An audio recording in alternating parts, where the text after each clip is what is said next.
next slide or whatever, because I have even though I have this up, I've got a little picture of you that I can put all over the place. So. All right. And you get that information for that burger joint? Yeah, you said Tasty Burger? Oh, man. After every home game, I walk right across the Fenway Park and I go to Tasty Burger. Oh, yeah? Probably the most unhealthy thing possible. But. I'm thinking we'll probably try and hit that place up before the game, because you said the night games are a lot better than the day games. Oh, it's awesome, especially that time of year. The sun sets right. The Big Green Monster. It's a sight, especially if you're a sports fan. All right, so maybe we'll try and plan that for, what was that? I guess Wednesday. Yeah, I think Wednesday, so we can go to that night game. Yeah, and I don't think the Rangers are a big draw out here, so tickets should be available. So I was just looking on my phone on StubHub, and I couldn't go past May. Is that normal? Yeah, that's pretty normal, but it's tickets have never been a problem. I practically have season tickets just going through StubHub and paying $15 a game. Oh, really? Yeah, it was pretty cheap. So I sit in the grandstand. So is that the cheapest seats? Because I know they have 2 sections that are cheap that you're standing room only. Yeah, you don't want to do that. That's a pretty rough day. But they've got if you watch the games, the right field where the behind the bullpens can be $15 to $20 a seat. Sweet. And it's a small ballpark. That outfield pole is 304 feet. So I mean, you're in the smallest ballpark in Major League Baseball, so you can see everything. And I like that seat a lot. Nice. I'll probably end up just buying all the tickets for you, your wife, and then me and my family, and then we'll just go from there. Sure. Yeah. Just let me know what I would owe you. So. We ready? We all started? Danielle, you started already? Yes. All right. So, apparently we started already. So everybody's going to catch our conversation. So a little insider tip for Boston. I'm going to visit Boston this summer with my family, and Mike, seeing how he's grown up in Boston, has given us quite a few tips. And I think we're actually all right, Mike. So why is it called the T? Why is it not called the subway? Or I don't actually have a good answer for that. I know it's the MBTA is the Metro Boston Transit Authority, so I think they just shorten it to T, and that's the subway, the bus, and the commuter rails. They just call it commuter rail. So I guess that's it. All right. So the T is not a subway? It is. It's both. So they have the trolleys that actually are mostly underground, and then on the western part, they actually go above ground, down the streets and stuff. And then they have 2 other lines that are primarily underground, like your traditional subway system. Gotcha. Very confusing because we don't have subways at all down here. So extremely confusing. Yeah. So maybe by the time we leave, we'll figure it out. Maybe. Yeah. So. All right. Well, here we go in 3, 2, 1. What's up, y'all? Welcome to the Sports Medicine Broadcast number 213, Hydration, Electrolyte, and Sports Performance. My guest is Mike McKenney from Northeastern University in Boston, Massachusetts. Mike has been on here quite a few times, and it's always a pleasure. It was a lot of fun having him on during the 200th episode when we talked about some of the greats in athletic training came from his area, and he didn't know anything about it. So we just had fun just having the conversation with Mike. So I am Jeremy Jackson, the host of the Sports Medicine Broadcast. Sitting right beside me, I've got Ariana, Joshua, Daniela, Tiana. And Tiana. This episode will be sportsmedicinebroadcast.com/hydration. We have Jason Moore logged in live, so we may be asking some questions. And then using hashtag the SMB, where Diana is on Twitter, she'll be able to catch some of those questions if you have them there, if you're watching the live show. Without much further ado, we're going to get to Mike. He has a presentation, which will be in the show notes. If you're watching live, you should be able to see the presentation and Mike, which Daniela will switch to in just a second. So you'll be able to see the presentation and Mike. And then the whole entire presentation that he's going through today is in the show notes and in the post for this episode. So sportsmedicinebroadcast.com/hydration. All right, Tiana. Mike, can you give us a working definition of hydration? A working definition of hydration. So there's the textbook definition that you'll get that's primarily a lot multifactorial. And so really hydration is, if you take it outside of sports, it's making sure something has fluids in it. Considering the amount of fluids that are in the human body, that's usually what we're looking at. What we'll get to is through the presentation, I'll be using some terms that I'm really kind of big on terminology. I don't like to say if people are hydrated or dehydrated. I like to say euhydration or it's a more accurate scientific term for human physiology. So that's kind of, I think we're going to start. Does that help answer your question a little bit? Yes. It's definitely more than just throwing water at people. And you'll see that in a few minutes here. Cool. Can you give us a working definition of electrolyte? So electrolytes are the minerals that are necessary for homeostasis in the body. We have a lot of them circulating in around, and basically they make up the cells. So we have your intercellular and extracellular ions. So that can be sodium, potassium, chlorine, magnesium, chloride, obviously from the sodium chloride equation, and those sorts of things are where I'm going to primarily focus. With all the electrolytes in our body, this presentation will primarily focus on sodium and honestly mostly sodium, and we'll get to why mostly sodium and not potassium or some other electrolytes that are commonly talked about. And then a working definition of sports performance. Sports performance, that's probably the hardest question I'm going to have to ask all day.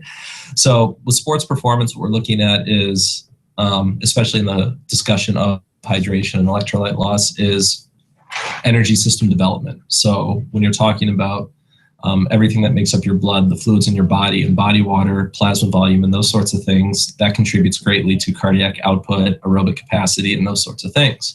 So anytime you impact electrolyte loss hydration, you're by nature going to impact the performance of an athlete. And that can be their performance in sport, from an aerobic capacity standpoint, cardiac output, as I discussed. And these are things that are measurable.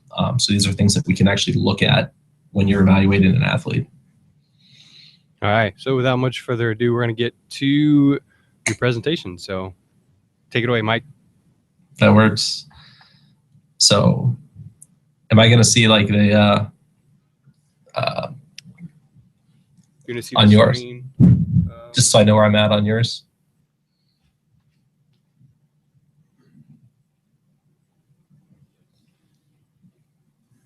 One moment, folks. Just making sure we're all looking at the same thing, so I have some good information to give you that matches up with the presentation.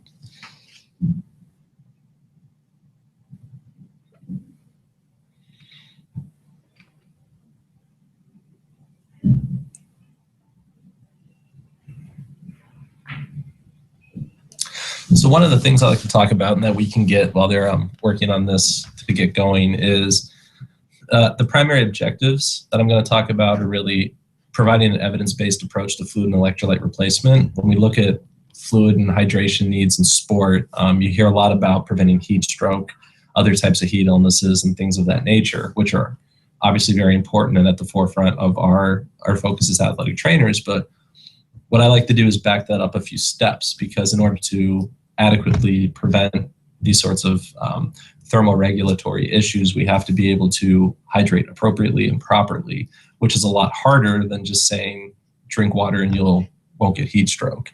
This kind of gets at the behavior and how we actually should go about doing this. So do we have the slides up, Jeremy? Can you not see them? I can't see them. I just see you.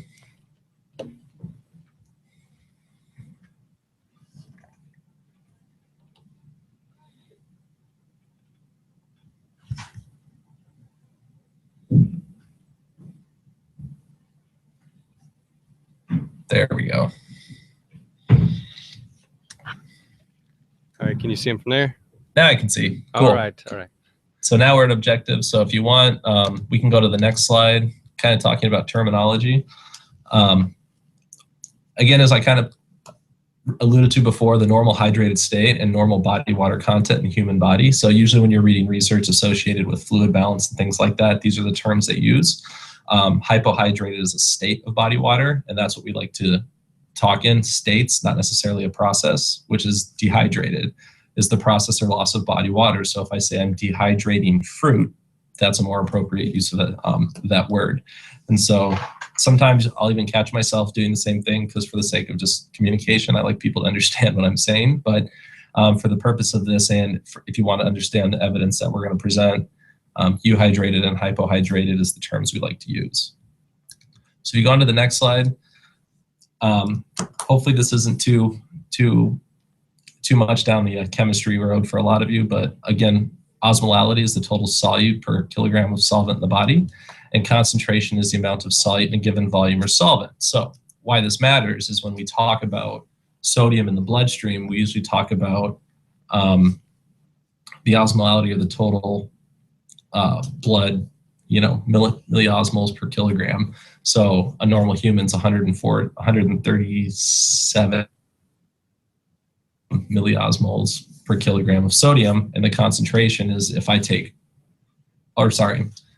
screwed that up. So the concentration is what we're going after, and with 142 millimoles per liter. So ignore what I just said. I was just reading off my notes incorrectly. So that's what we're going after with that. And if you go to the next slide, this is kind of where we need to start. So when we talk about hydration, we need to talk about human averages. So we'll get to some things in a minute that, depending on who you talk to, you'll talk to these athletes that say, I'm a salty sweater, I lose a ton of fluids, or some people that are like, I work the same amount, I don't lose very much. And so this can be, both athletes are correct, but for the sake of this presentation and keeping everything fairly consistent, we're just gonna have to go off reported means for now. So on average, to lose between 1 to 2 liters per hour of sweat, and it's the primary cause of weight loss during activity. This is completely normal.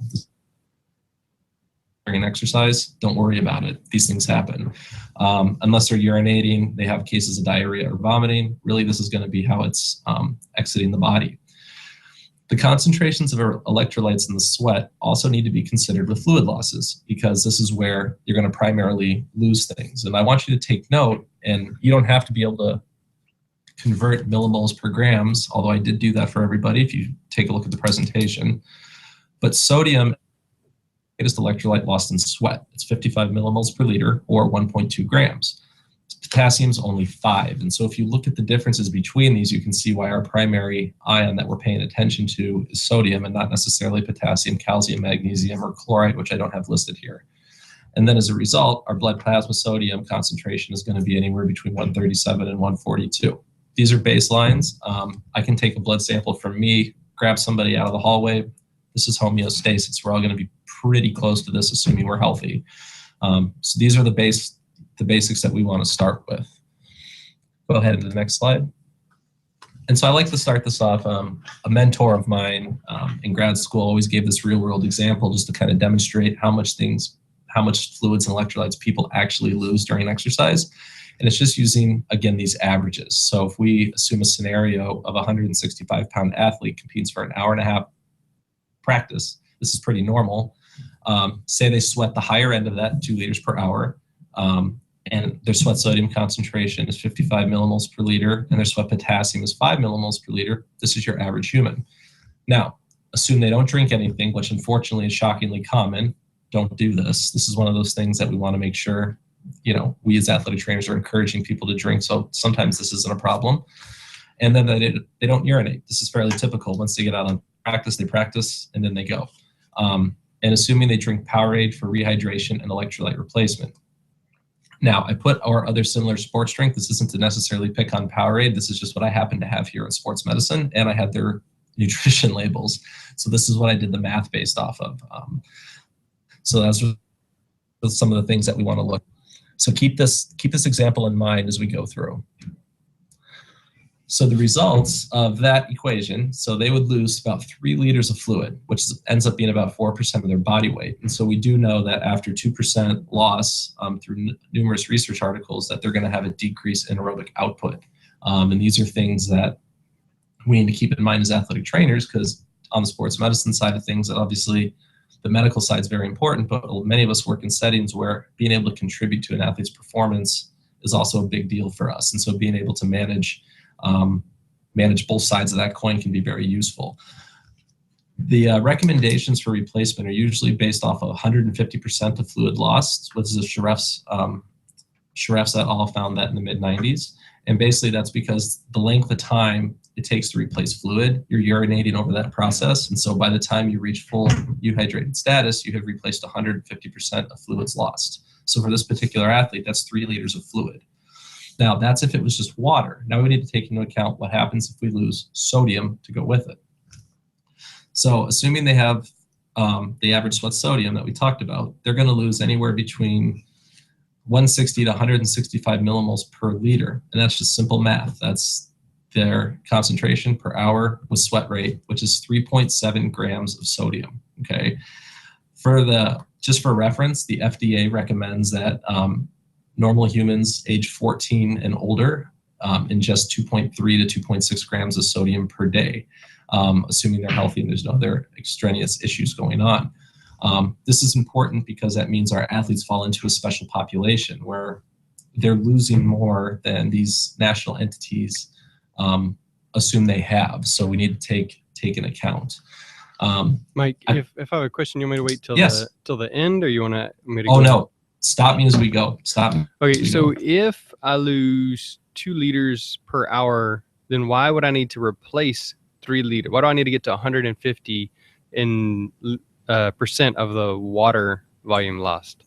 Sure. So one of the things that our body does is after exercise, obviously we want to replace 100% because that's what we lost. Right. The reason we say 150 is because rehydration can be anywhere between 4 to 6 hours after activity to get back to where you need to be. So as you're intaking these fluids, your body's still actively, your kidneys are filtering your blood, getting rid of this fluid through urination. So you're still losing fluids just in a different and slower method because you're not urinating all the time. So between free water loss through urination over this 4 to 6 hour period, the equations usually work out. In that particular study with Sheriffs, that's where they found it took 150% over that time period to actually get people to 100%, if that makes any sense. All right, yeah, I get you, because you have to account for the urination and the time and all the other stuff during. Okay. Correct. All right. Yeah, so any questions, stop me as we go, because this is a presentation I've designed for classroom learning. So I'm used to like hands going up and stopping and making sure everybody's on the same page as we go. All right. And so with that sodium loss, I wanted to add the potassium because they only really lose about 0.5 gram of potassium. And if you pay attention to any nutrition labels and things like that, this demonstrates why the need to supplement potassium with all these extra products that are on the market really aren't necessary. If you just have a colorful salad, eat a handful of apricots, a potato, you get all the potassium you can lose in an exercise with that type of replacement idea. So sodium is really where the ball game is with electrolyte replacement. Let's go ahead and go to the next slide. So this slide's a little, this is definitely where people start to ask, questions and slow down a little bit, and that's fine because this is about as far as we're going to get into biochem in this presentation outside of the practical side of things. Basically, the reason we have electrolytes in our bodies, they maintain the balance of fluid inside and outside of the cells. So they need to basically create an environment for cellular health. Sodium's the primary outside the cell. Potassium's the primary ion inside the cell. And this area contains the majority of your body water and is that intracellular space. So what we want to make sure is that this is in balance. The extracellular compartment is the environment for cell function. So what happens is water's constantly moving in and like concentration is one of them. And that's why this balance is important, because if it gets thrown off, water's not going to go effectively where it needs to, and this can really negatively impact the performance of an athlete. During exercise, you lose water, both water and electrolytes, causing imbalances in the system, which causes a decrease in plasma volume. So that's at aerobic capacity, where people, even if they're not undergoing heat illness and slowing down, which is a big concern of athletic trainers, this is where you see the hotter an athlete gets and the more tired he gets. This is the practical reason why his plasma volume is decreased because of fluid loss. Decrease in venous arterial pressures, and that's cardiac output. Those two go hand in hand. The release of AVP, so what this is your body saying, I have to try and hold on to this water, and that's a direct result of the increase in plasma osmolality and increase in thirst. I threw on, there's no scientific link to muscle cramping with this process because nobody's actually been able to prove it. In fact, repeated studies, retrospective analysis have not been able to actually do a link. A lot of the studies with this particular process causing muscle cramping actually make a lot of assumptions on what they're causing. They haven't been actually able to prove it. So I just want to keep that in mind with everybody. Now, this isn't to say that if you have a whole body, a gross fluid loss that you'll see in like marathon runners and things like that, that you won't see someone in like whole body cramping because of a great fluid loss. That definitely does occur. But this is more along the lines of if you have a football player that has right calf cramps every third to fourth quarter when it's hot outside, it's very unlikely that this is the cause of that cramp. When we were talking to Theron and Bobby about the soccer injuries, we talked about cramping, because soccer players, they tend to cramp a lot towards the end of the game. And They said, for the most part, it's muscle fatigue rather than hydration.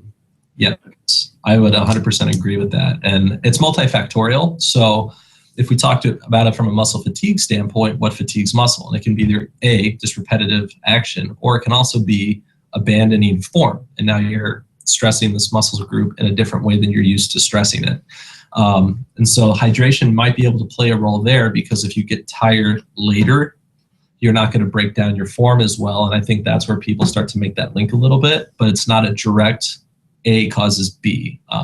Otherwise, we'd be able to reliably reproduce it in an environment. So I definitely agree it's more of a CNS, central fatigue, even local fatigue. There's some studies where they're able to induce cramping distal to a nerve block. So it's not the signal doesn't have to go all the way up the chain, which are some pretty interesting studies to read. I've also got another couple case studies that show they cured hamstring cramping in a triathlete. And I say literally cured because the guy didn't have any resurgence of it, just simply by going through a glute activation protocol over 26 weeks and correcting his form, and now his hamstring cramping stopped. So, and this is a guy that does Ironman and, ultra marathons and that sort of thing. So where fluid losses would be pretty great. So it's an interesting, definitely, I think the research is moving in that the neurophysiology of things rather than nuts and bolts, straight up electrolyte loss. Okay. Any other questions about this before we go on? I don't think so. Cool. This is just one of the harder slides to kind of get through, but you can see on the next slide, this is kind of the meat and potatoes of everything. So when we drink something, eat something, doesn't matter. Gastric emptying is the gatekeeper. So even if it goes into my stomach, it's not necessarily being utilized. And this is where a lot of us make arguments on these products people take during, before, and after sport. Are they working when they say they're working? Because realistically, this is the one factor this is one of the many factors, or one of the primary factors that's going to contribute to how quickly or how slowly these products work. My research that we'll get to towards the end with pickle juice is specifically geared towards assumptions made based off gastric emptying. So the stomach doesn't really absorb many things except some trace. It's assumed it's some trace amounts of water and some trace vitamins, but realistically, it's holding on to everything until it empties into the small intestine. The rate that fluid leaves the stomach determines the hydration and electrolyte replacement, the efficiency of things. And this is where you get into, if you read the textbooks, that 6% carbohydrate solution. That's where we're kind of going with this. Unfortunately, if you get to if you see the next point here where it says things that slow gastric emptying, you can just put #sports, which is exercise intensity, low pH, volume ingested, and high osmolality. These four things basically represent a lot of the products people ingest during, before, and after athletics. So obviously exercise intensity, as that goes up, gastric emptying goes down. So whatever you eat or drink is going to leave your stomach slower. Lower pHs, so things like pickle juice, mustard, fruits and products like that are going to leave your stomach slower.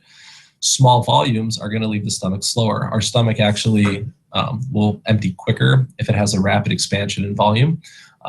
So just like a little squirt from my water bottle won't necessarily immediately leave my stomach. And the high osmolality is also going to leave the stomach pretty slow. And these are where you notice things like gator lights, or people are dumping table salts. And this is pretty common during games, or like drinking straight up chicken broth. For the vast majority of our sports, this is going to not be utilized in their system in a time frame ideally you would like it to. The composition of the beverage can have a significant impact on fluid replacement. Water follows salt, and then sugar. So go to the next slide for me. And this is a picture that basically describes how our small intestine works. It uses both active and passive transport. So if you want to know why Gatorade, Powerade, or any of these sports drinks they're composed of the things they are, this is why. So basically the SGLT1, GLUT5 are active transport molecules that require different types of sugars or carbs to bind to them in order to help bring water through the small intestine.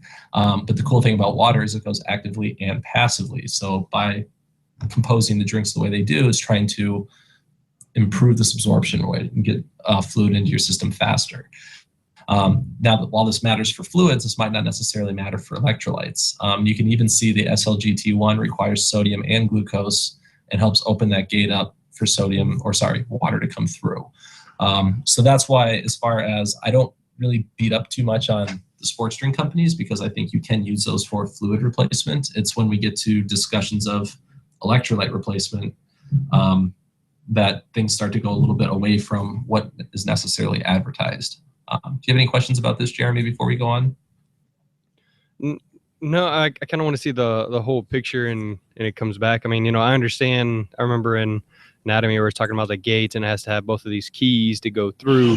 Correct. But kind of want to see your recommendation, see at the end, how we can best apply this to the athletes. So absolutely. And so if you go to the next slide, basically this exists because I just wanted to show from a marketing standpoint, there's a lot of stuff that athletes are bombarded with on a daily basis, and you don't expect athletes to be the experts, but that's what we are as athletic trainers and obviously other healthcare practitioners that may be listening in.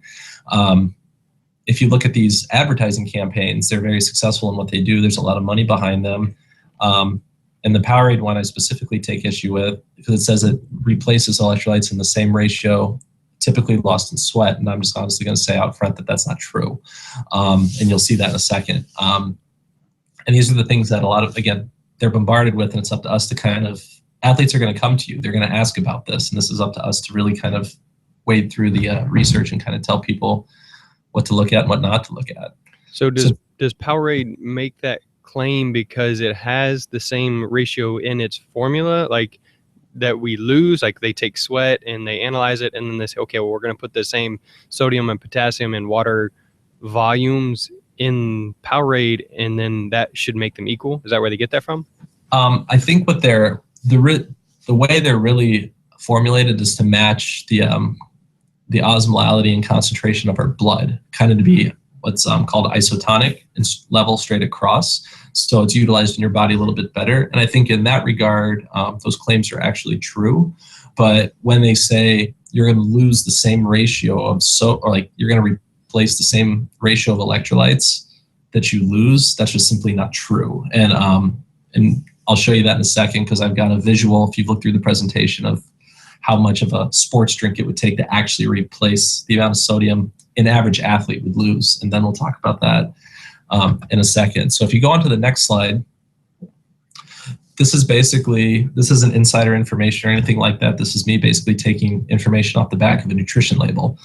So when they say they have sodium at 100 milligrams, and this is per 8-ounce serving, so this is the powder you buy in the big containers, that's 18.4 millimoles per liter. Now remember, that's per liter, and our hypothetical example lost 164 millimoles per liter of sodium. And then potassium was even a little bit lower, but you can see that potassium is probably sufficient, so we don't have to worry about that. The most common one I like to use is the bottle, because most of our athletes will go to Sam's, Costco, they'll buy the 24 packs of any type of sports drink and use that for their own. Vending machines in school campuses, that sort of thing, are actually a little bit lower in their concentrations and don't actually have the same amount as the powder that we usually give our athletes. And again, this is not just beating up on Powerade necessarily. The label over to the right here on the screen is I took from just a Gatorade bottle. They're pretty close. They have different compositions, but the end goal is the same. Again, they're most commercially available and they're pretty much sold in bulk. So this is a pretty common behavior among athletes. If you go to the next slide. All right. So on that, is that if you mix like normally the bag of Powerade powder or Gatorade powder is 6 gallons. So if you mix straight up 6 gallons with the powder and no ice, or does that factor into it, or? Yeah, the ice will factor into it because as that melts, you're going to slowly add more basically a hypotonic solution to it, and it's going to dilute the overall concentration that an athlete will get if they use a cup or water bottle or whatever. So that's just assuming you followed their instructions on the back and you haven't added anything, which a lot of people don't. They just work studies, student athletic trainers, they make it, push it out to the field, and that's I think across the board, that's a more common practice than adding anything additional. Okay. So with this slide, basically, for our hypothetical athlete, if they lost 165 millimoles per liter of sodium, and there's only 10 to 11 millimoles per liter per bottle, they would have to drink 15 bottles of Powerade just to replace the sodium from that one exercise session. And this is why I really want to put a focus on this and pull from my mentor in grad school, because I thought it really put it into perspective, a visual of how much this actually is. If you read my post on the BOC blog a couple months ago about hyponatremia, this actually, an athlete died from trying to consume this much fluid to replace electrolytes because he was cramping and all sorts of things. We'll talk about that in a few. But this is really what this is. And then that's also, if you just drink from powder, that means an athlete would have to sit there next to the cooler and drink 9 liters to get their sodium back. So obviously that's not very practical in any sense of the word. All right, so 9 liters is how many gallons? I'll Google it real quick. Yeah, I'm just doing the math in my head. I think it's close to 5 gallons. Like they would have to walk around with their own little 5-gallon. It says 2.4 gallons. Yeah, 2.4 gallons. So you can imagine that's an enormous amount of fluid for anybody to consume on a regular basis following activity. And if you go to the next slide, you'll see the potassium is still pretty high. Like that's 6 liters of sports drinks. This is really difficult for people to do. And not only that, like how practical is this? I mean, somebody would be making a trip to Costco every other day just to buy that's per athlete. So if you have a full football program, 3 teams, that's 120 athletes. How is this possible that you could do this? And that's where we have to take other strategies.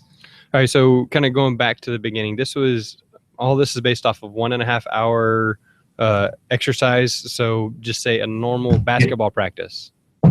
Yeah, normal basketball practice, maybe in-season football, but then we start getting into, especially you guys down in Texas, what do you do for 2-a-days? Right. So now you're really kind of doubling down on these losses, and this is just an average athlete, average time. And then you get these, what are usually outlined as scenarios, but are common in cases, then we start, having some really dangerous situations here.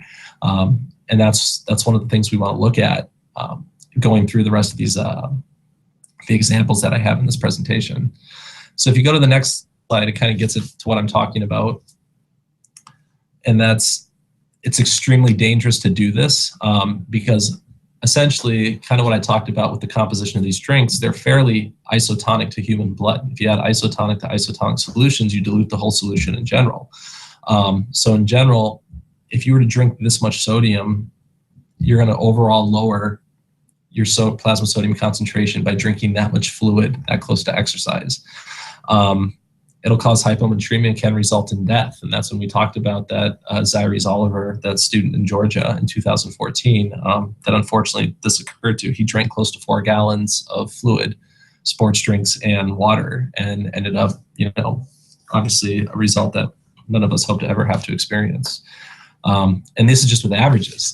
One of the things I always like to bring up, and I kind of talked about this, I did a blog post on sodium on the BOC that came out, I think, last week. There's data from NFL players that during 2-a-days, they can lose up to 17 grams of sodium, okay? And we have hard data that shows us this. So this is actually a really big, widespread problem. And then if you don't have sodium in your body, your body's not going to retain water. So this is directly going to impact the hydration status of this athlete. Interestingly, these sodium fluid losses and sweat rates are largely genetic. So even at the highest level, that athlete could be existing at your high school level as well. They could be losing that much and you just don't know it. And that's why you find later in the season, these people you're always behind with, they're never catching up. This is usually the case, is it's insufficient in replacement. So if you go on to the next slide, this is where everybody's like, okay, so you just spent 15 or 16 slides telling me that nothing I do works and it's a lost cause. It's not a lost cause. There is practical application, but it's how and when you do it. So one of the first things I like to talk about is, go on to the next slide. This particular study was done in 2003, but continuously gets referenced to as what happens if you try and replace all your fluids lost during exercise.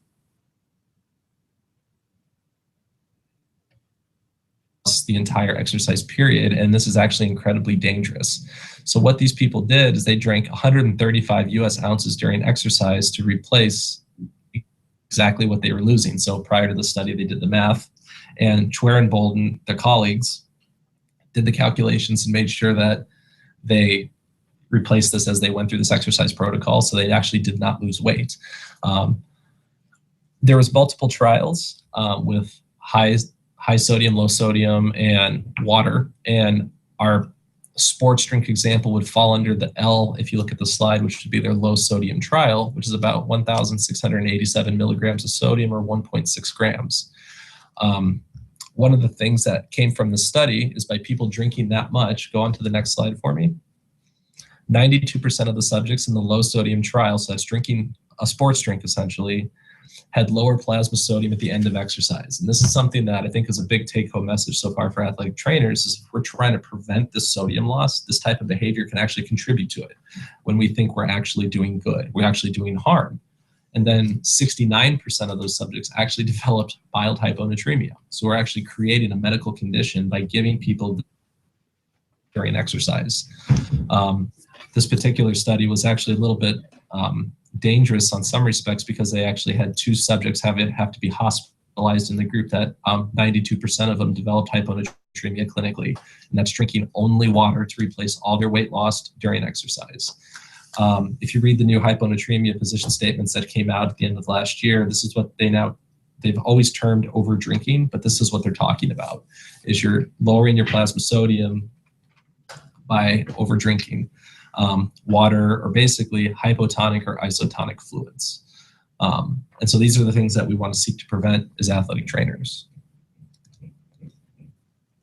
So if you go on to the next slide, so what happens if we just leave them to their own devices? I like this study a lot by Dr. Folks-Godek because it's one of the things that kind of demonstrates that even at very different levels of football, similar things happen. So basically what they did with the study is they did all the sweat tests that I was talking about. A particular study actually showed us the sweat rates that I was talking about earlier, up to 17 grams of sodium lost in a single day by one player. But these athletes were left to their own devices. So basically, like any football practice, just drinking whatever they want when they want. Now, when this says different access to fluids, one of these schools is a Division II football program. The other one was a professional.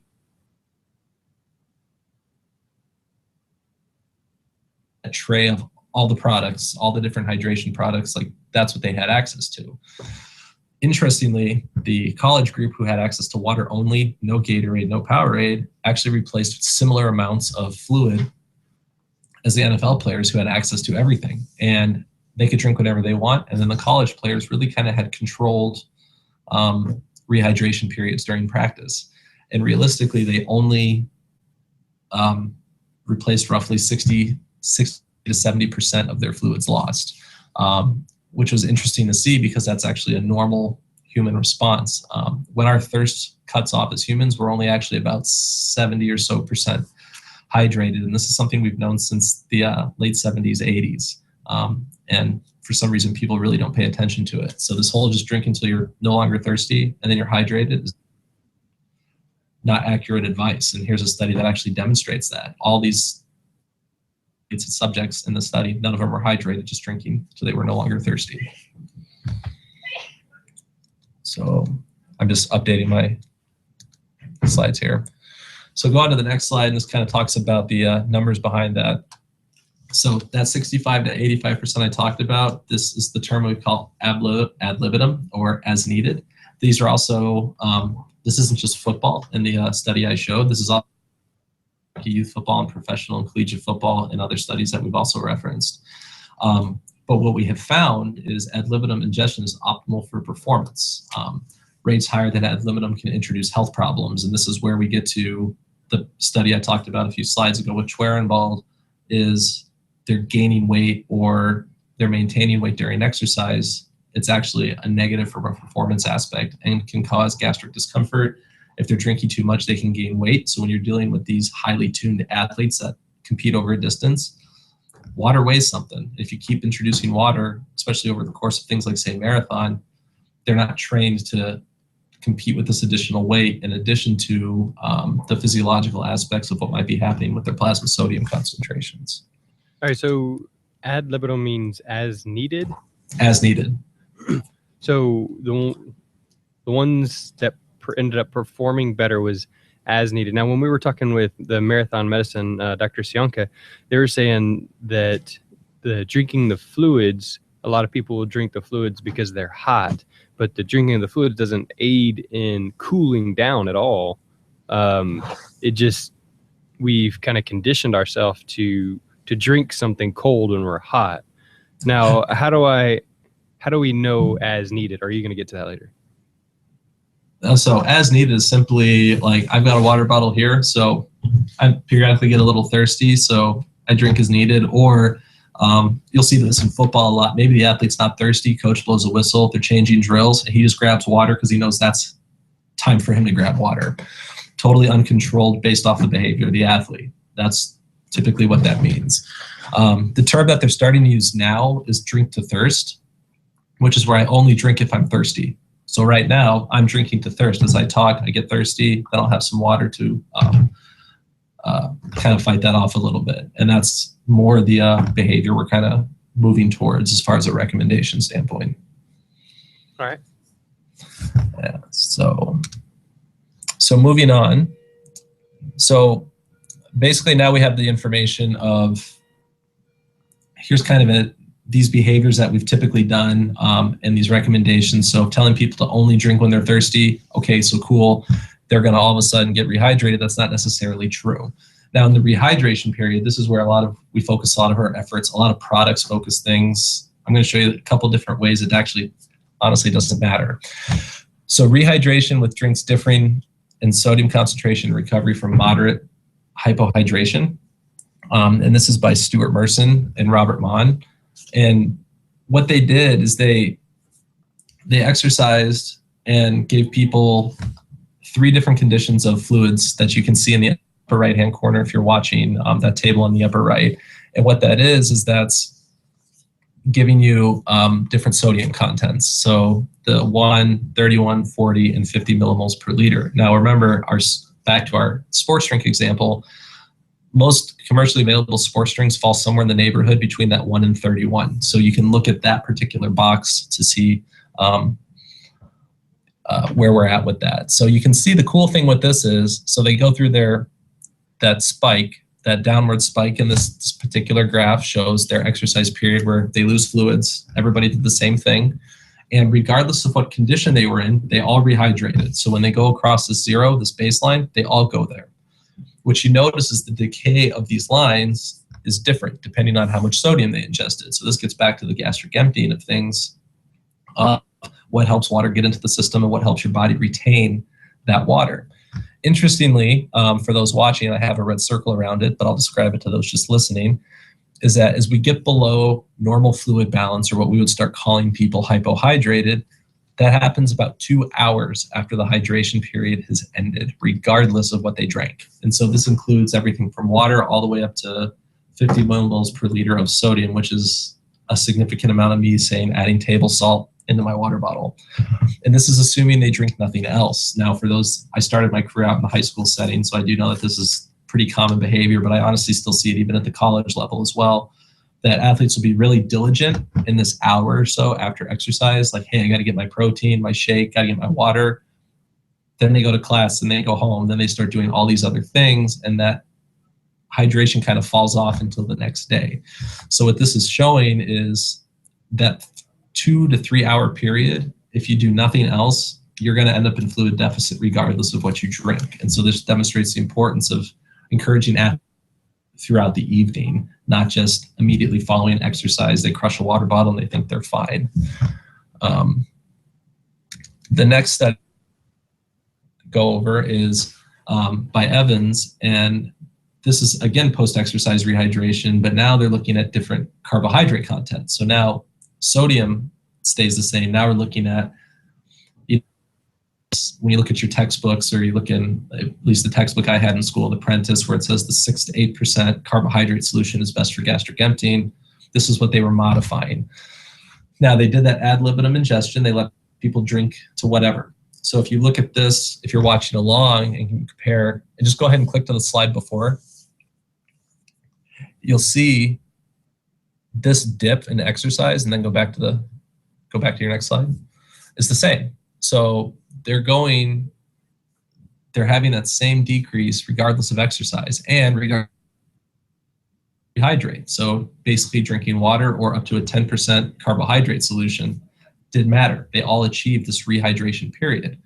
Same thing though, this line across is basically what's considered hydrated. By about hour 2, we're falling into this negative fluid balance again, except in this one group that had the 10% carbohydrate solution. So what that's telling us is if we, and I think Powerade off the top of my head, I'd have to go back and look at a label, I think is a 10% carb solution, has a slower decline in fluid balance over this 4 to 6 hour period. And so Jeremy, this is the demonstration of your first question of why 150% is because during this period that you see on these graphs, at hour 1, hour 2, hour 3, they're going down. So you need to keep drinking to come up above that baseline.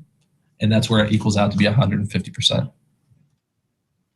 All right. So are you going to get to, I guess, practical steps or advice like later on at the end? Yes. Okay. Cool. And I wanted to show this study because this is the Sharef study that I was getting to, and this is where they exercised at 2% fluid losses and rehydration with varying amounts of sodium. 100 millimoles per liter maintained fluid balance above baseline. That's important to know since most of the sports drinks we provide athletes at all of our sporting events only reach somewhere in the neighborhood of 16 to 30. I think the international variants of Powerade, if we have any international listeners, the international variants of some of these sports drinks have higher sodium contents.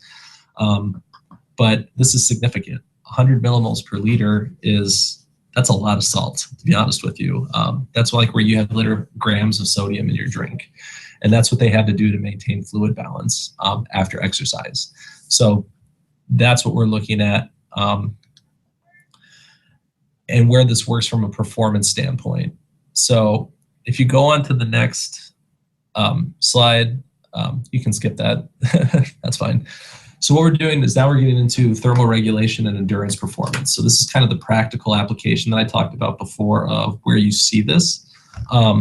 This particular study was done on a bike, and what they did is they did sodium facilitated hypervolemia. So what this is instead of focusing so much on the post-exercise hydration period, spend a lot of time on. This is loading people with sodium during the day, before exercise, and then having them go through, trying to go through a protocol, trying to get that expansion of plasma that is your body's retaining water with sodium. And what they found is these people did a cycling time trial. So they did the same protocol, all things considered, except we had the other group that did sodium loading prior. During that 10-minute time trial period, the group that did the protocol went 1 kilometer further.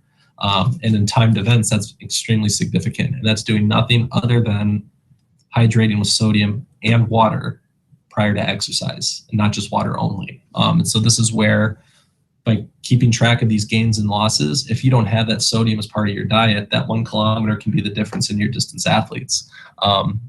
in addition to just, your football athletes. Or aerobic capacity is important for all sports, not just distance. So this can definitely be seen across the board in other sports as well. Did you have something to say, Jeremy? Sorry, I didn't know if you're asking a question. Well, I was just trying to. I almost want you to repeat what you're talking about on this slide. So, can you repeat that? Yeah. So what we were looking at in the previous slides was its rehydration period. No matter what by hour 2, everybody was dehydrated. I like to say hypohydrated, but whatever you want to call it, they were in fluid deficit.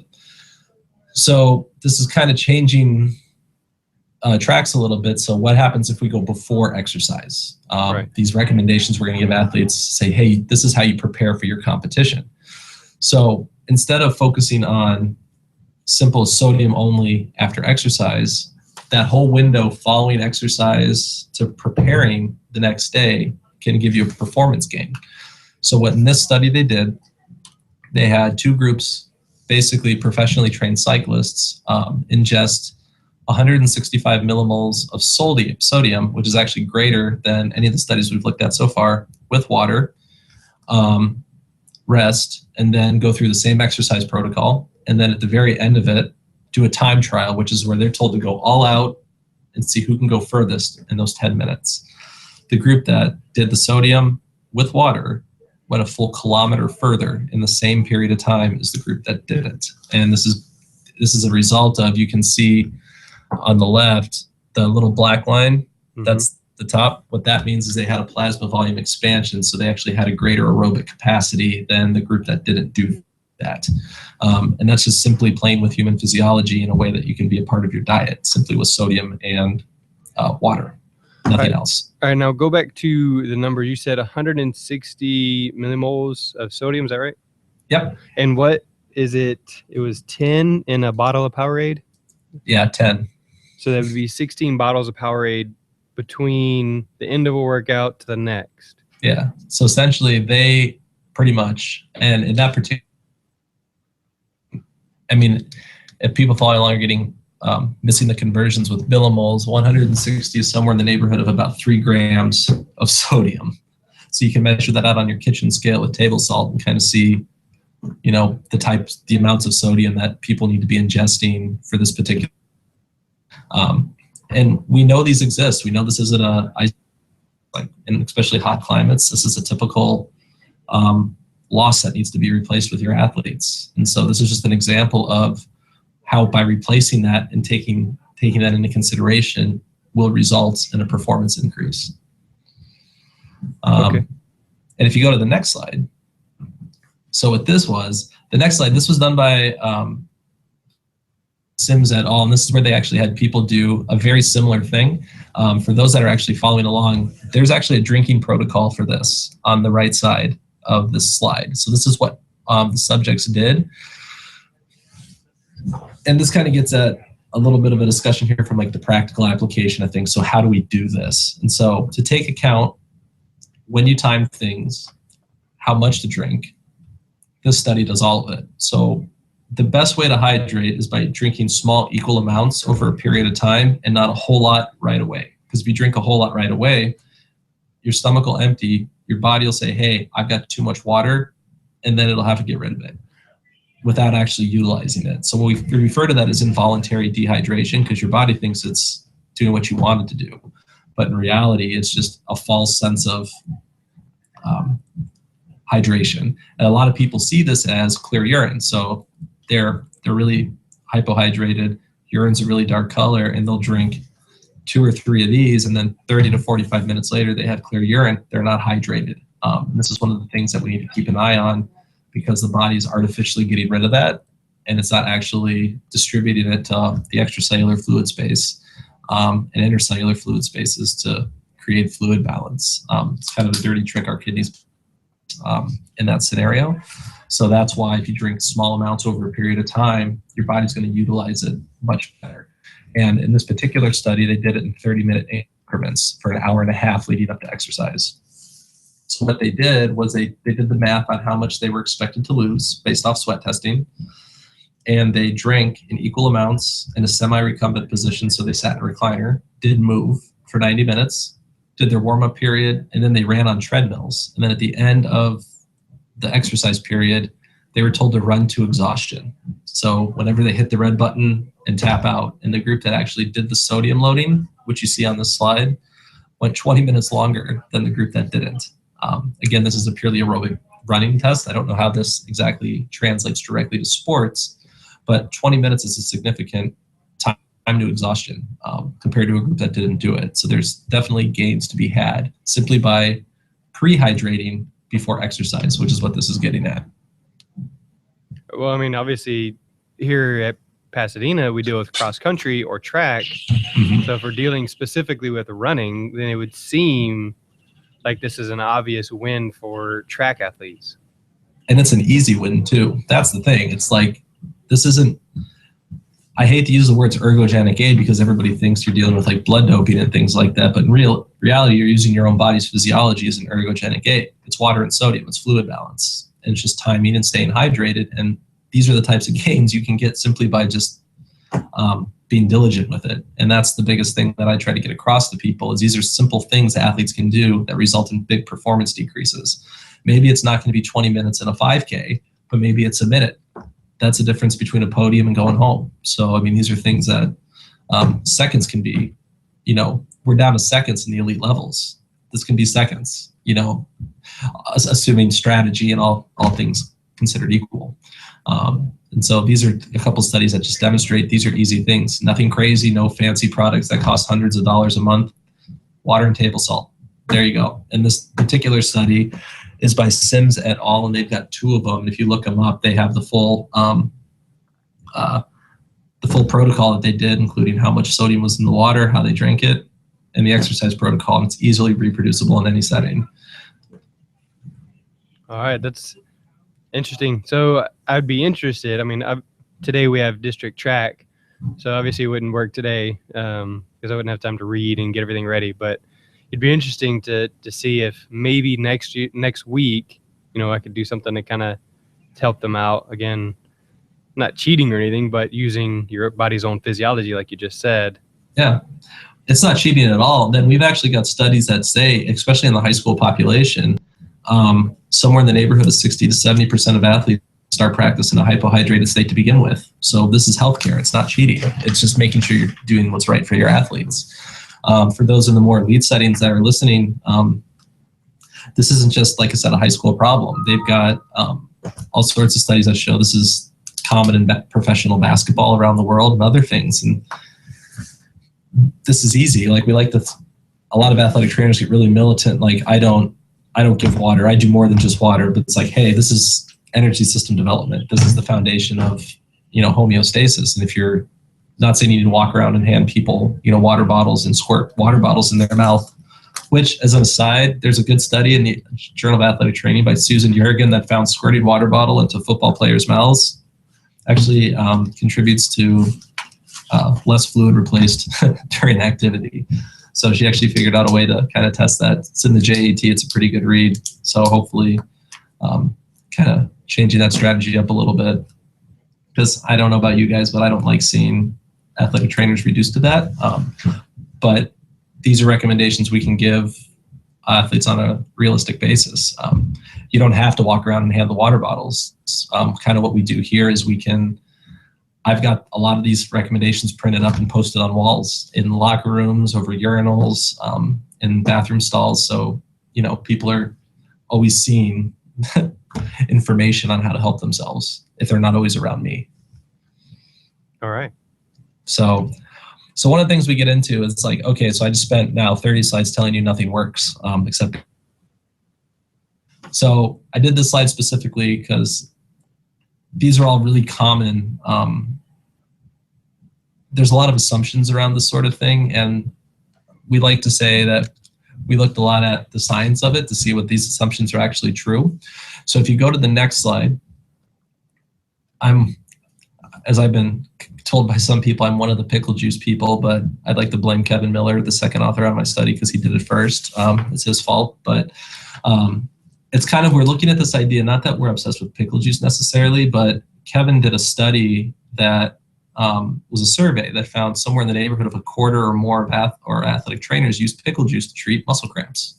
So into this whole, this descent into why are they treating muscle cramps, another curious result of that survey was the assumption that they're replacing electrolytes lost during exercise with. So really, the purpose of the study wasn't because we're obsessed with just getting classic pickles and eating the pickles because I just need the juice. It's this idea of sodium replacement during activity and how we're doing it. And obviously, this is very practical because you can just go to a grocery store, strain pickle juice, and there you go. There's nothing fancy about it. But what we found is after exercise, so I had people exercise at a heat chamber for an hour at 80% of their VO2 max. And on 3 different conditions, they either drank absolutely nothing for the entire period following exercise, 1 bolus of pickle juice or 2 boluses of pickle juice. Nothing significantly changed between any of those groups. So here's this idea that I gave people pickle juice during exercise, only before, or not at all, and there was no difference. And I think this gets back to what we talked about earlier in the presentation of the things that delay gastric emptying. So pickle juice is very acidic, very high osmolality because it's very concentrated, and it's a small volume. So here's these things that people are taking during exercise with the assumption it's sodium that they're putting back, and realistically, nothing's happening. It's not even leaving their stomach. As an aside, part of the reason they think this works is it's the white vinegar acetic acid in pickle juice is stimulating surface nerve endings in the roof of the mouth and having some interactions with afferent and efferent signals signaling to the muscles. And I think they're starting to see that, I think, a little bit more in some animal studies, but they haven't exactly shown that in humans yet, but I know they're working on it. So that's typically how they think that's working. So for people that hate pickle juice, theoretically, you could not even have to drink it.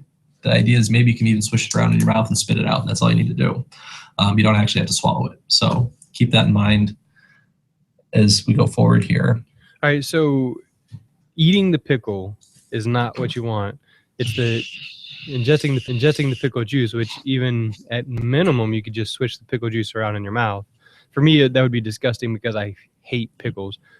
And that's exactly it. But eating the pickles would require the breakdown, the digestion, and all that stuff. So it's the drinking the pickle juice. And tell me again, did it matter before, during, or after? No, not at all. And so, because in the study, on the 0 day, basically people showed up, they did my exercise protocol and sat there till 125 minutes post-exercise and did nothing. They didn't drink water, they didn't ingest anything. And that group's blood data was the same as the group that had up to 2 grams of sodium during the same period.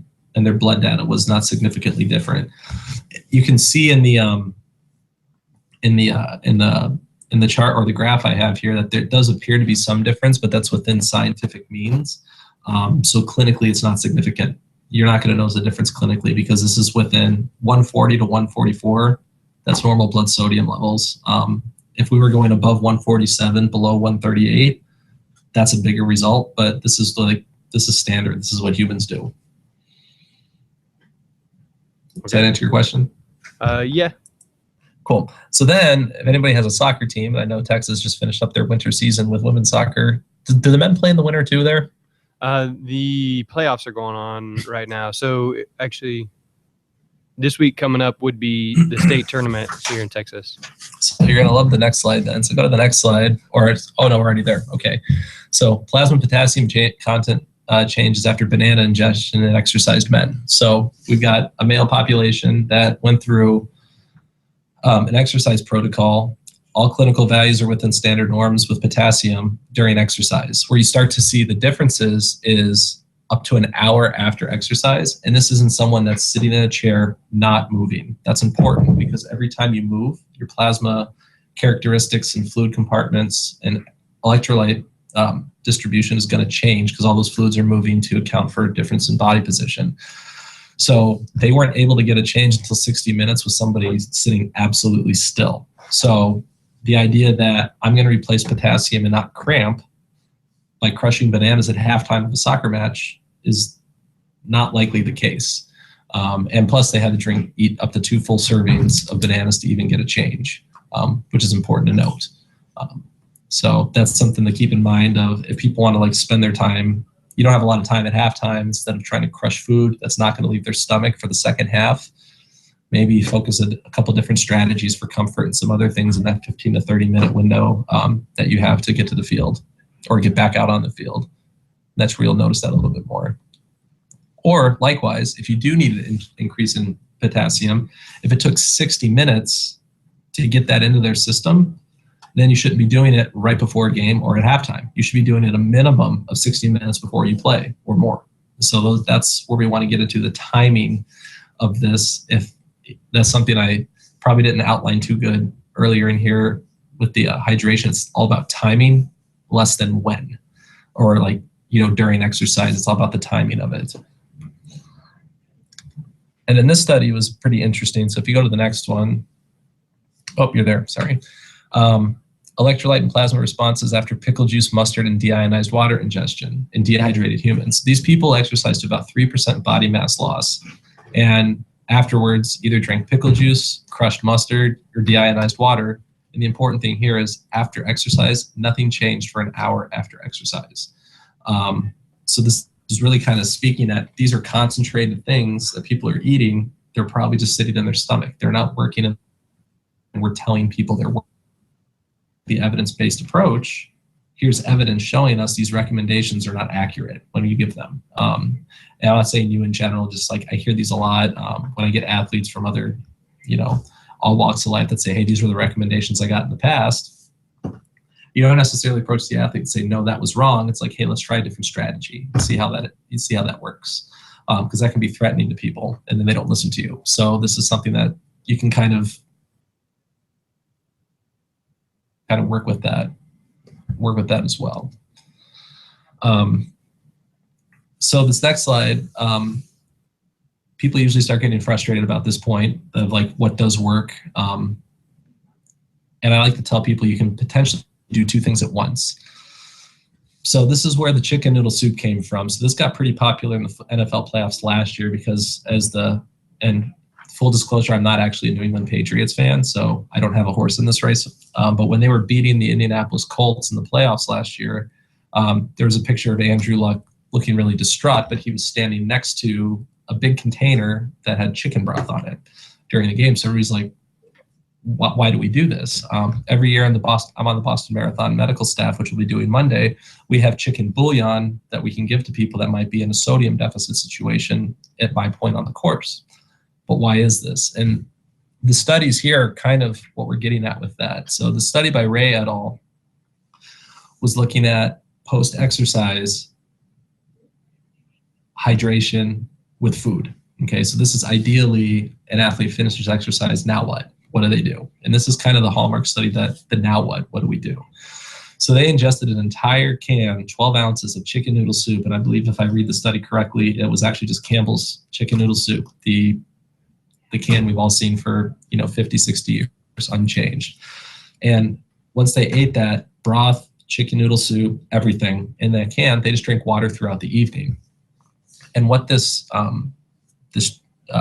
graph shows is they either did that or they did chicken broth and they did a carbohydrate electrolyte drink only, which was just a Powerade or Gatorade, or then they just drank water.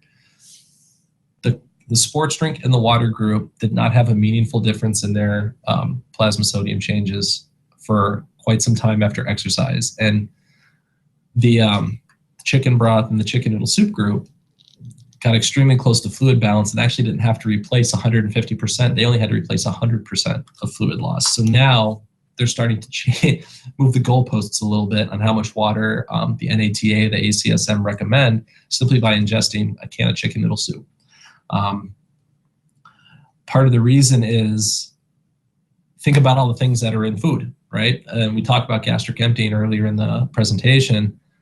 Food has all these carbohydrates, starches, sugars, all these things that help with diffusion across the small intestine that'll take water with it. And as a result, it's utilized better in the body. And that's usually why this is the case. Chicken noodle soup is kind of like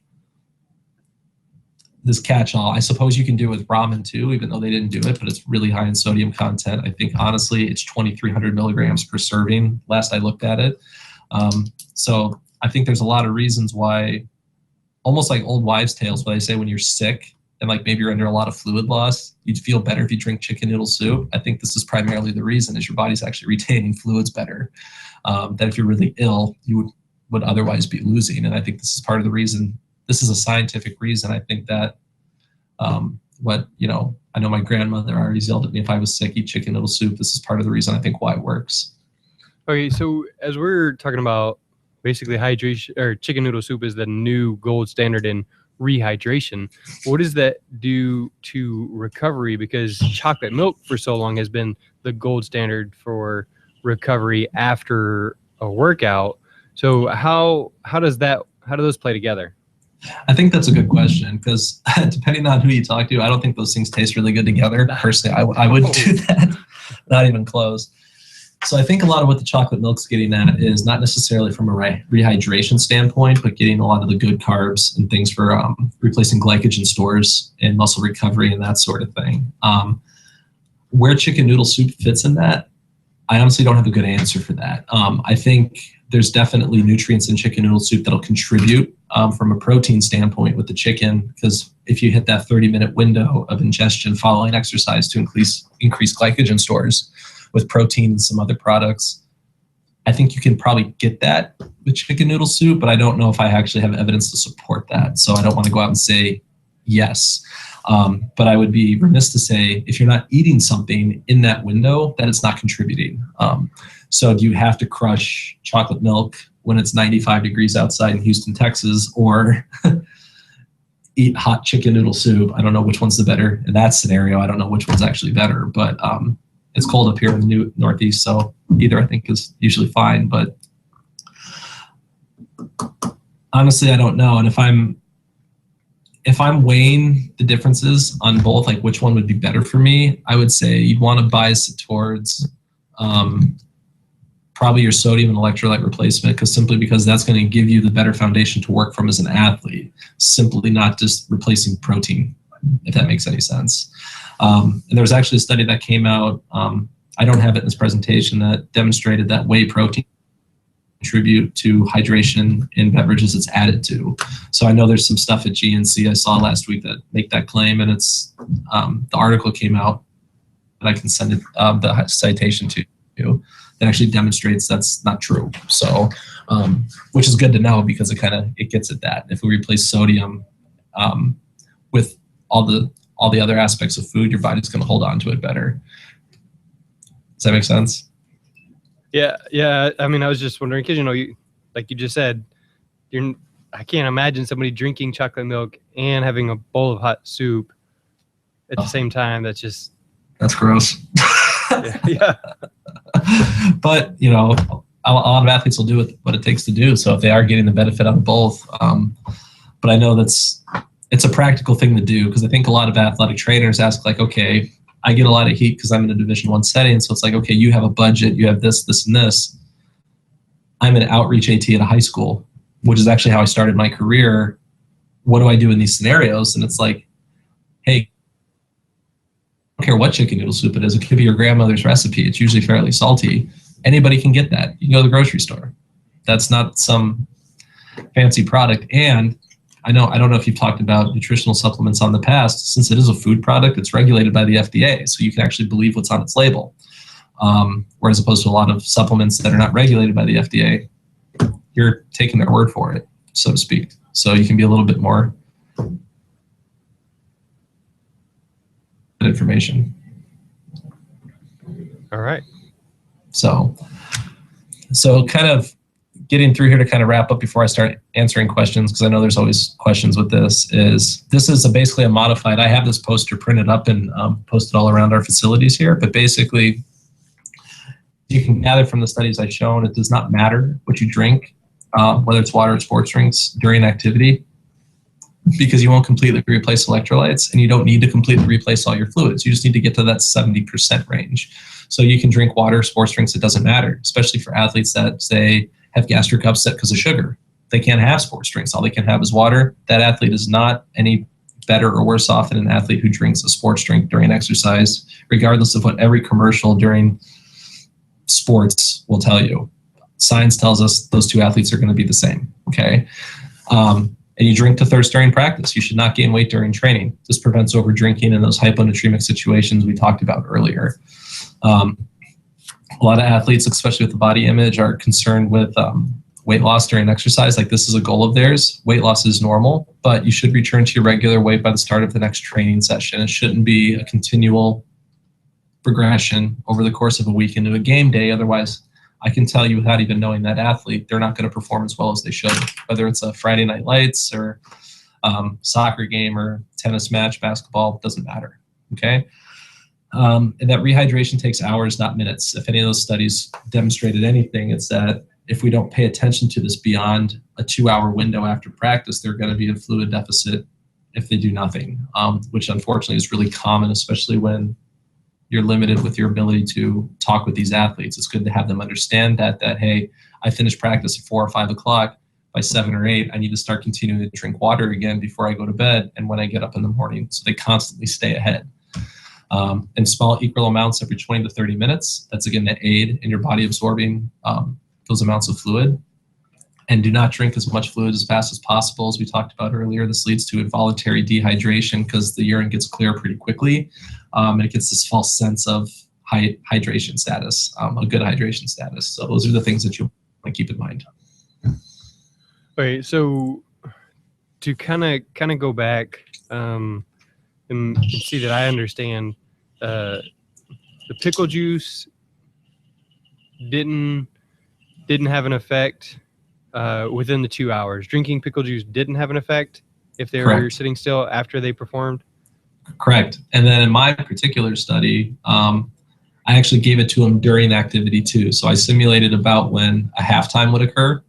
So that's like they would stop, drink, and then start exercising again. And there was still no change in one of the conditions. So that's correct. Right. Chicken broth, if consumed within, you said 30 minutes or an hour of? Honestly, anytime. The reason I said 30 minutes is because if we're getting at the chocolate milk discussion of like replacing glycogen stores and proteins and that sort of stuff, if you time chicken noodle soup to that window, you can probably get some of the similar benefits because of just the ingredients, you know, the proteins and things with chicken and stuff like that. But realistically, you could, if you noticed you had a problem an hour and a half after exercise, you're ingesting sodium and then drinking water after it. So I would say within an hour, or get someone in good habits to like monitor throughout the evening. All right. So then obviously you said just this, the can that was in that study, from what you understood, is just a regular, because obviously they have low sodium chicken noodle soup, and that's not what we want, right? Yeah, no, that's like the normal standard. I think 89 cents to $1.15, you know, can of chicken noodle soup. That's all that is. All right, and then from that, like you just said, you continue to drink water afterwards. Mm-hmm. Yeah, just water. And then if you were to try and use Powerade or Gatorade, sports drink in general, to replace fluids, it would take somewhere around 15 bottles of Powerade to replace the electrolytes that you lost during an hour and a half of activity. Correct. And that's why we like to bring that up, is because that's entirely unreasonable, because they didn't lose that much fluid. So that's what leads to that over drinking, this idea that I can replace that much of an electrolyte loss with a sports drink actually creates an extremely dangerous situation. So if there's one thing anybody listening takes away from this, is that they should not be drinking sports drinks to replace electrolytes, because that's, you know, unfortunately we have the negative reminder of Zyrese Oliver in his memory to remind us that what can happen if they do that. All right. So Jason has a question about the Gatorade chews or the Prime products, the pouches, but I'm just thinking, like, we provide Gatorade throughout the game. Mm-hmm. Am I negatively impacting the athlete? Because like you said, there's the gastric emptying. We're not giving them bananas and things like that because not to stop in the middle of the third quarter and go to the bathroom or something. But am I negatively impacting my athletes by giving them that Gatorade? No, and that's important to realize as well. The only time that I think they'll be negatively impacted is when they start drinking in amounts that exceed what they lose. So that's the biggest thing, and I'll repeat that. If you drink an amount of fluid, regardless of what it is, that exceeds what you're losing in sports, that's when they do a disservice. That could even be water, not just Gatorade. That's anything. So no, you're not doing them a disservice. I think it's more along the lines of from fluid replacement, that's fine. But when you add electrolyte replacement into the equation, that's where we kind of have to shift our recommendations. Okay. And the other thing is, so some athletes are like, drinking behavior, there's a whole field of study of just drinking behavior, not looking at necessarily physiology, but do I drink this drink more or this one more, depending on how it tastes. And so some athletes will they'll drink nothing before they don't drink Gatorade. So they don't have Gatorade, they'll drink nothing. And that's also a situation we don't want.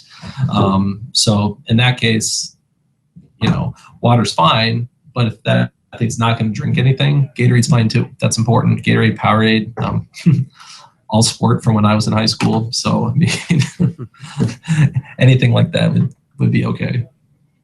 All right. So to Jason's question, do you have thoughts on the Gatorade Prime chews or pouches? Looking at some of those things, I don't think the chews especially don't have.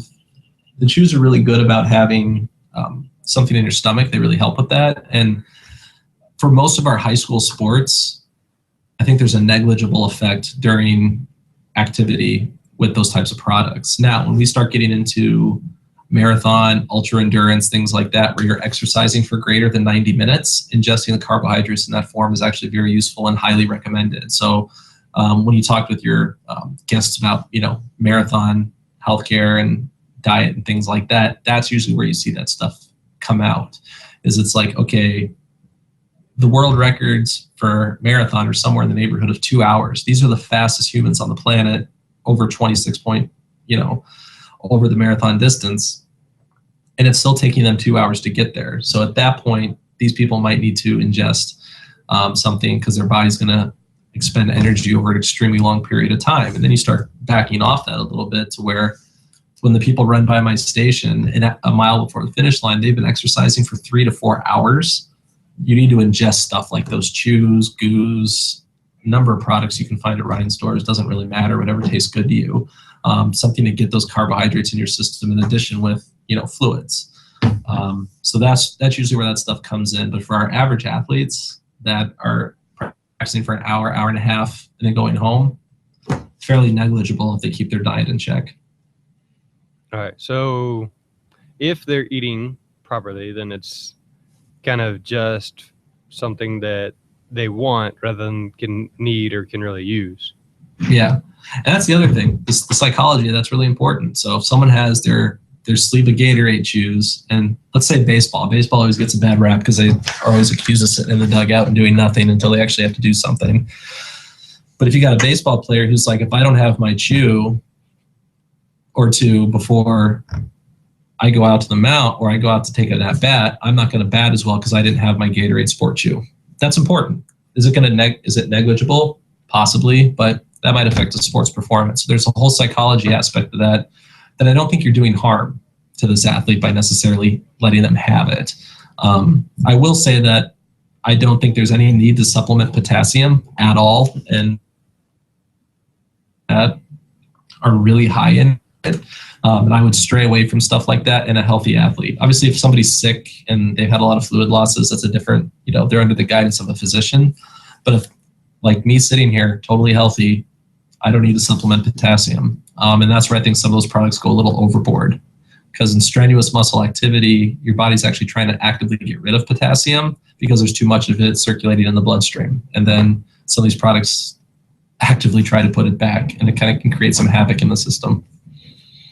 Right. And then, so like I was talking about track going on right now, district, we have 2 kids that are probably going to advance, but they're also those same kids that run the the 2 mile, and then like 2 hours later turn around and run the 1 mile. So Mhm. if they're running the 2 mile, that's like what, maybe 8-10 minutes or something like that. Do I need to consider the electrolyte loss there? Because 2 hours, that's when you said they're going to be at the greatest deficit if they're not continuing. How do I manage that? You manage that in the 5 days leading up to the meet. So what you want to do is you want to make sure is their training throughout the week, that through their diet after training throughout the evening and the next day is making up for that. So then when they get into their 10-minute competition window, you don't have an issue. Or when you get to that 2 hours events, that they just have to like drink, maybe eat small things, because that's especially a population where weight gain is going to be a performance decrease. So you don't want them crushing all these products necessarily. So if they start in a good place before the meet, then that way you don't have to worry about it. They can go through their routine, their process, their strategy, and not negatively impact their approach on competition day. Okay. Well, I think that's about all I have for you. It looks like you got someone knocking on your door or something, huh? Huh? No. Oh, okay. So I was looking at, I have a notepad that I was making sure I had everything. Okay. I think that sums it up pretty much. You know, your tips, again, that's a great thing. You said you have that as a poster where it talks about the sports drinks doesn't really make a difference during the activity as long as you're replacing fluids. Drink to thirst. Weight loss during exercise is normal. You shouldn't gain weight from fluids during practice. Rehydration takes hours. Drink small, equal amounts, and then don't drink large amounts fast. Correct. So I think all those are good practical tips. The chicken broth is something that I've kind of seen, seen the pictures on Twitter and stuff like that. But that's something that's new, and that's really, I just didn't understand it because, I don't read all the articles and things like that. So again, that's why I have people like you. Yeah, and I'm here to tell you it works. But if you read the research and you want to take a pure EBP approach with that exercise, all that research has nothing to do with during exercise. None of it. All of it's either in the pre-hydration period and hours or so leading up to exercise, or the rehydration period. None of those were during exercise. So anybody taking it during exercise is purely guessing and hoping for the best. And then there was the study in there, I think you said it was Sims et al. About the high osmolality sodium where they went like 20 minutes longer or something. That's a cool study, man. That's a cool study to read. So yeah, interesting stuff that, it just seems like, well, why is everybody not doing this? Well, because people like me, I don't know about it. I didn't read it. So yeah. And that's the thing. It's like we always talk about, I think there's a really good, I meant to send you the link. The Corey Stringer Institute put out a really, really, really good YouTube video on all of this that, I don't know if it helps me out, but basically sums all this infographic video. And I'll see if I can find that link and send it to you, but it was fantastic. And it really kind of gets at this whole idea. It's kind of changing the approach to hydration than what we're used to, because it's the same thing. All the stuff that we try and prevent sudden death in sport, heat stroke, things like that, thermoregulation is improved. But how you improve hydration status. So it's making sure we, lay that foundation so we're able to adequately prevent or help prevent the potential catastrophic situations. And then there was a quote in there. You said, you don't, the argument about people like, I don't dispense water, that's below me. But you said it's the energy system building block. What did you call it? Energy system development. There you go. I like that. Energy system development. It's a good way to think about that. Yeah, because that's an entirely different, lecture we could give is, okay, when we're looking at manipulating aerobic capacity, well, what's aerobic capacity? If it's very basic level, it's the fluids in your body, how they're regulated, how they get to tissues, how they buffer hydrogen, and plasma volume. That's hydration. So even at the highest levels or even at the amateur levels, it's the same. The human body's the same. The standard deviations for a lot of the blood stuff I gave you was somewhere in the neighborhood of 1. So that's how humans live. So it drives me nuts when people, dismiss this, because it's a bigger picture. You can really achieve some really positive training goals by paying attention to it. All right, so now what I got to figure out is if my company, School Health, is going to start selling chicken broth so I can buy it with the budget so I can get to the kids. So we can do ergonomic. What did you call it? Ergocentric. Well, usually when you take in, I think in the ATAP programs now, they call it like in drug and sport classes, ergogenic aids are usually when they talk about blood doping and how cyclists manipulate, aerobic capacity and stuff like that. But it's not necessarily in a negative context. It's just this is your body's own ergogenic aid. It's trying to keep your plasma volume so your heart functions appropriately. You have an appropriate aerobic capacity, and hydration is the most direct way to influence that. Like I can take your best athlete and through hydration break them in 2 days. Doesn't matter. That's the foundation we're dealing with here. That's all I got, Mike. Yeah, that's cool. Well, I appreciate you having me on. Hopefully it wasn't too dense of information. No, I think it's good. And then, for me, I feel like you said, you really enjoy looking at the research. For me, I really don't enjoy looking at the research. And so together, I think it makes it a lot more palatable for me and for probably a lot of other people. So yeah, I actually get entertainment out of reading research as soon as it comes out. So I know I saw Josh's tweet, Josh Ogden, about he did like 3 articles that he was going to be reading while he was in the hotel at wherever they were playing baseball. I was like, oh my goodness, these guys. Hotel time means reading time. Yeah, well. So I got 3 kids. Hotel means sleep time. Yeah, that too. I understand that. So, all right. Well, Mike, I know we can find you on Twitter, McKenney_ATC, or at GoNU Performance for Northeastern University, or m.mckenney@neu.edu. So it's m.mckenney@neu.edu. Very, very helpful. I see him on Twitter a lot, interacts with a lot of stuff there. So definitely reach out to Mike if you have other questions, if you want to talk to him. He may even Skype into whatever program that you're leading and do the same or similar presentation. He said he's got other levels of this presentation, so one that's a little bit lower than what we did today and one that's a little bit more advanced than what we did today. So if you're looking for more or less, hit him up and then get him in as part of your program. So perfect. Yeah, appreciate it. Thank you. Cool. And if you're visiting Boston like I am this summer, then hit him up as well, because he's got tons of knowledge that I just wouldn't have thought of. So yeah, and I'm always happy to show visiting healthcare providers around campus and show our facilities and care model. So no worries with that. Very cool. Maybe that'll be what we do on that one off day there. So I know I'm excited about going to the Boston Red Sox game that we're planning on. We'll have to see. We'll be there for the 4th of July weekend and get to see the fireworks on the top of that building. It's a good time. So, all right. Well, for Jeremy, Mike McKenney there in Boston, the Sports Medicine Broadcast. This is sportsmedicinebroadcast.com/hydration. Again, that's where the whole slideshow that he went through today, and I actually typed in notes of things that I picked up in the notes section there. I didn't mess up the presentation, but I typed in notes. So again, sportsmedicinebroadcast.com/hydration. That's where you can find this presentation, and then also have links to ways to contact Mike as well. So Mike, that's a wrap. All right, cool. Thanks. Thanks, Mike. Thank you. Bye. Bye.